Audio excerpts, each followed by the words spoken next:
Liborous Oshoma. Liborous, thank you very much indeed for your time. Human Rights Watch periodically comes up with these sorts of reports. What it's saying about the children that are being detained in Nigeria, what more do you know about that? What more do people see with their own eyes rather than read in a report like this? Yeah, thank you for the opportunity. It is not it's not a novel thing, because before Human Rights Watch,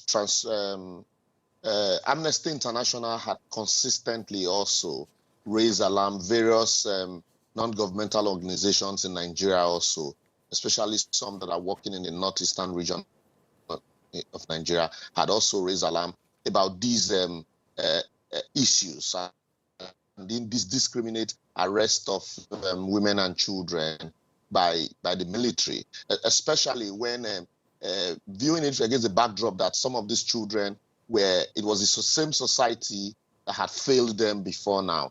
And so, to that extent, some of them are hawkers on the street, who had to also, be on the street as a result of the poverty inherent in these areas. And so it becomes very unfortunate when the same society that had consistently failed them turn around to blame them and arrest them indiscriminately for having a relationship, whether by,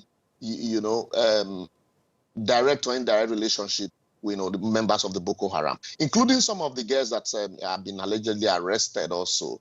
Some of them were forcefully married, by members of this Boko Haram. If you remember, there were times when the Boko Haram, raid villages, take over territories, even though the government had consistently denied the existence of these things. But, as some eyewitness that we also speak with, in this northern part of the region also, confess to these things happening.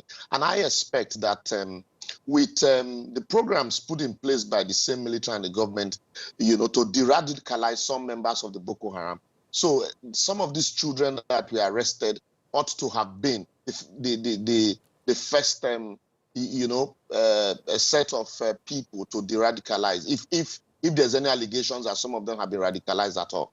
But unfortunately, what we hear and what we see also, it's, different from the de-radicalization program, where children are packed like, corned beef and sardine in single cells and, in such inhuman condition. It's very unfortunate and quite appalling. Liborous, I think that, look, when you examine the bigger picture, is this just evidence that Muhammadu Buhari's government is simply not being able to fulfill his promise when he first was elected as president, that he would defeat Boko Haram, that the fight is not successful and that Boko Haram is still very much alive and still very much a danger?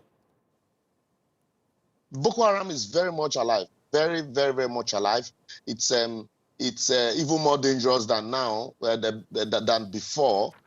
Just unfortunate also that you find that situations where local medias are intimidated, from reporting some of these incidents. And so you only hear, of such reports, in the new media, online reports especially, and then some foreign medias also. Like this Human Rights Watch, you would hardly, see local media discuss it because of the threat by government in some cases, that media organizations not to report activities of Boko Haram. It's very much with us, and a lot of people are suffering the menace of Boko Haram. In fact, it is so bad that, you now have splinter group. It's very difficult now to, pinpoint which particular group is operating. If you remember, at some times past, the same government had, claimed that they've defeated Boko Haram and taken over the Sambisa forest. But as we speak, also, it is a notorious fact that some members of Boko Haram still occupy this region, and the Liborous is still in captivity as we speak. Okay, really appreciate it, but we have run out of time. Thank you so much for joining us. Liborous Oshoma speaking to us from Lagos.